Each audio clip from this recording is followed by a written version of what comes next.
ধন্যবাদ। আজকে জোড়া সভা কিন্তু চাকদায় আমরা দেখিয়েছি এবং সবসময় একই খবর চলছে, কারণ বাংলায় উন্নয়ন কিন্তু একমাত্র যদি কেউ করে থাকে সেটা কিন্তু মাননীয় মুখ্যমন্ত্রী মমতা বন্দ্যোপাধ্যায়। আমরা সরাসরি কলকাতা থেকে এসেছি, এখন এই মুহূর্তে আছেন পশ্চিম বর্ধমান জেলার যিনি তৃণমূল কংগ্রেসের সহ সভাপতি, তিনি আছেন সরাসরি আমাদের সঙ্গে। কারণ আর কয়েকটা দিন মাত্র, আর কয়েকটা দিন সময়, তার মধ্যে ভোট। কি বলবেন যিনি দাঁড়িয়েছেন কীর্তি আজাদ, তার জন্য কি আশীর্বাদ এবং কি বলবেন তারা যারা সাধারণ মানুষরা ভোট দেবেন? সারাদিন রোদের এই তীব্র দাবদাহের মধ্যে কিন্তু তিনিও ঘুরে বেড়াচ্ছেন। প্রথমেই সরাসরি চলে যাবো এবং প্রথমেই বলবো ডেলি নিউজে আপনাকে স্বাগত। হ্যাঁ, ধন্যবাদ আপনারা এসছেন বলে। কারণ আপনারা জানেন বাংলার মা হিসেবে যিনি প্রতিষ্ঠিত তার নাম মমতা বন্দ্যোপাধ্যায়। 2011 সালে আমরা এই কথাগুলো বলতাম, এখন কিন্তু বলছি যে লক্ষ্মী ভাণ্ডার প্রকল্প দেখুন, যে জিনিসপত্রের দাম বাড়ার সঙ্গে সঙ্গে লক্ষ্মী ভাণ্ডারের টাকাটাও বেড়ে গেল। এটা হচ্ছে মানবিক মুখ্যমন্ত্রী, মানবিক নেত্রী। তার জন্য মমতা বন্দ্যোপাধ্যায় বাংলার মাটিতে মা হিসেবে প্রতিষ্ঠিত হয়েছেন। পরবর্তীকালে অন্য প্রদেশের মানুষ যারা বাংলায় থাকেন, যারা বাংলায় বসবাস করেন, তাদের রিলেটিভদের কাছে জিজ্ঞেস করুন অন্য প্রদেশে লক্ষ্মী ভাণ্ডার নামক প্রকল্প আছে কিনা। যদি অন্য প্রদেশের মহিলাদের যদি উন্নয়নের জন্য যদি কাউকে প্রয়োজন হয়, তার নাম হচ্ছে মা মমতা বন্দ্যোপাধ্যায়। আমরা সেই জন্য ওনাদের কাছে আবেদন করব, যত রিলেটিভ আছে মহিলাদের দিকে বার্তাটা ছড়িয়ে দেবে। কারণ আপনারা মাতঙ্গিনী হাজরাকে দেখেছেন আর মমতা বন্দ্যোপাধ্যায়কে দেখেছেন। উনি দীর্ঘ 34 বছরের বামফ্রন্টের শাসনকালে যেভাবে লড়াইয়ের মধ্য দিয়ে নিজেকে প্রতিষ্ঠিত করেছেন, মানুষকে সঙ্গে নিয়ে করেছেন, মা মাটির মানুষের নেত্রী হয়েছেন।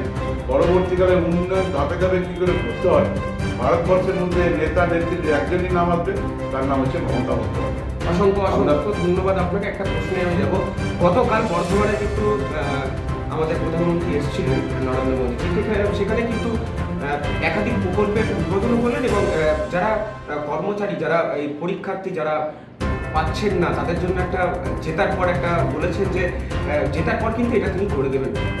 একদিকে কিন্তু লিগেল সাইডটা তো আছে, একদিকে কিন্তু বিধানসভার আগেও কিন্তু নরেন্দ্র মোদী বলেছিলেন 15 লক্ষ এবং বেকারদের চাকরি। কি বলবেন? দেখুন, নরেন্দ্র মোদীকে আপনি হয়তো প্রধানমন্ত্রী বলছেন, ভারতবর্ষের মানুষ এখন প্রধানমন্ত্রী মনে করে। এইবারে নির্বাচনে প্রধানমন্ত্রী বলার নরেন্দ্র মোদীর নামটাই থাকবে। কারণ তিনি বলেছিলেন 2 কোটি বেকারদের চাকরি, বিদেশের কালো টাকা ফিরিয়ে এনে 15 লাখ টাকা দেবো। আমি একজন চায়ওয়ালা, উনি চায়ওয়ালার প্রমাণ দিতে পারেননি। উনি কলেজে পড়েছেন তারও প্রমাণ দিতে পারেননি। উনি খালি একটা ঠকবাজ আছেন, তার প্রমাণ কিন্তু প্রতিটা কথাবার্তা দিতেন। তিনি প্রমাণ দিয়েছেন তিনি ভারতবর্ষের সেরা ঠকবাজ। মানুষকে ঠকিয়ে তিনি 10 বছর প্রধানমন্ত্রিত্ব করলেন। আবার কি করে বাড়ানো যায় তার জন্য বিভিন্ন বার্তা, বিভিন্ন মিথ্যার মধ্য দিয়ে তিনি আজকে সিএ, এই যে সিএ সংসদে বিল পাস করেছে, সেটা কতখানি সাংঘাতিক জিনিস আপনি ভেবে দেখুন। আসামে ডিটেনশন ক্যাম্পের কী অবস্থা, সেখানে কেন কোনো সংবাদ মাধ্যমকে ঢুকতে দেওয়া হয় না? কেন গণতন্ত্র সেখানে আছে না নাই, সে পরীক্ষায় কে পরীক্ষা দেবে? তাহলে সেখানে যদি ডিটেনশন ক্যাম্প হতে পারে, তাহলে মোদীবাবু যদি আবার চেয়ারে আসে, বাংলাতেও ডিটেনশন ক্যাম্প হতে পারে। তাদের লক্ষ্য তো এইটাই। আর আদানি, এই যে গ্রুপের যে যারা জিও পেট্রোল পাম্প কলকাতা থেকে যদি দুর্গাপুর আসেন, আপনি 2 বছর আগে একটা পেট্রোল পাম্প দেখতে পেয়েছিলেন? 2 বছরের মধ্যে তার মা বাবাকে কোথা থেকে জন্মগ্রহণ করলো, জিও পেট্রোল পাম্প কোথা থেকে এলো, আর ইন্ডিয়ান অয়েলের সঙ্গে তারা 51 এবং 49% শেয়ারে ঢুকে ভারতবর্ষ বিক্রি হয়ে যাচ্ছে। ভারতবর্ষের মানুষকে ঠকাবার যন্ত্র ইলেকশনের আগে বড়ি মিথ্যা কথা বলে মানুষকে ঠকিয়ে আবার তৃতীয়বারের জন্য প্রধানমন্ত্রী হতে চাইছে। ভারতবর্ষের মানুষ সজাগ আছে, মণিপুরকে সামনে রেখে তারা এগিয়ে যাবে, মোদীর ওপর বিশ্বাস করবে। অসংখ্য ধন্যবাদ। আমার শেষ প্রশ্ন থাকবে, 2024-এ লোকসভা ইলেকশনে কীর্তি আজাদ, সত্যি কি দুর্গাপুর বর্ধমান যে যিনি দাঁড়িয়েছেন কীর্তি আজাদ, আবার কি সবুজ আমি ঘুরবে বলে মনে হচ্ছে? দেখুন, আপনি কি জানতেন যে বিশ্ব সেরা ক্রিকেট প্লেয়ার যখন বিশ্বকাপ জয় করে কপিল দেবের নেতৃত্বে, তখন কিন্তু সেকেন্ড নামটা ছিল কীর্তি আজাদ। এইবারেও কিন্তু কীর্তি আজাদের নেতৃত্বে দুর্গাপুর বর্ধমান লোকসভা কেন্দ্রে বিপুল ভোটে জয়যুক্ত হবে।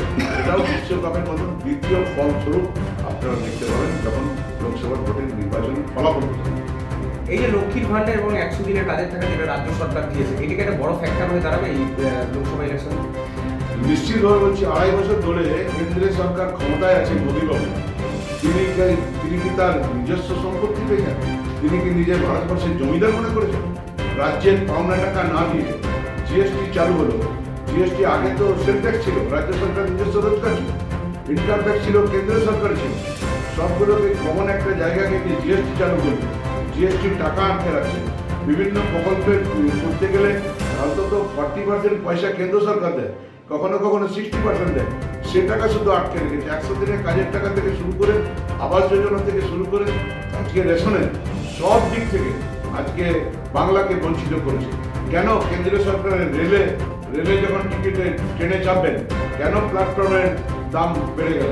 প্ল্যাটফর্ম টিকিটের দাম কেন? সেখানে টিটি যদি 10টা টিটি থাকে, তার মধ্যে একজন কেন বাঙালি টিটি থাকবে না? সে পরীক্ষাগুলো কে দেবে?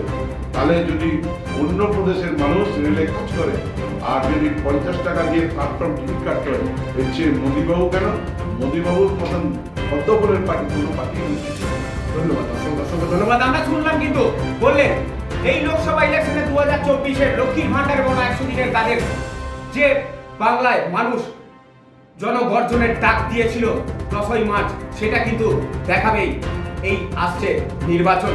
ততক্ষণে দেখতে থাকুন, আমরাও থাকবো, আপনারাও থাকবেন। ক্যামেরায় মদনের সঙ্গে সুপ্রিয় পরামানিকের রিপোর্ট, টেলি নিউজ, দুর্গাপুর।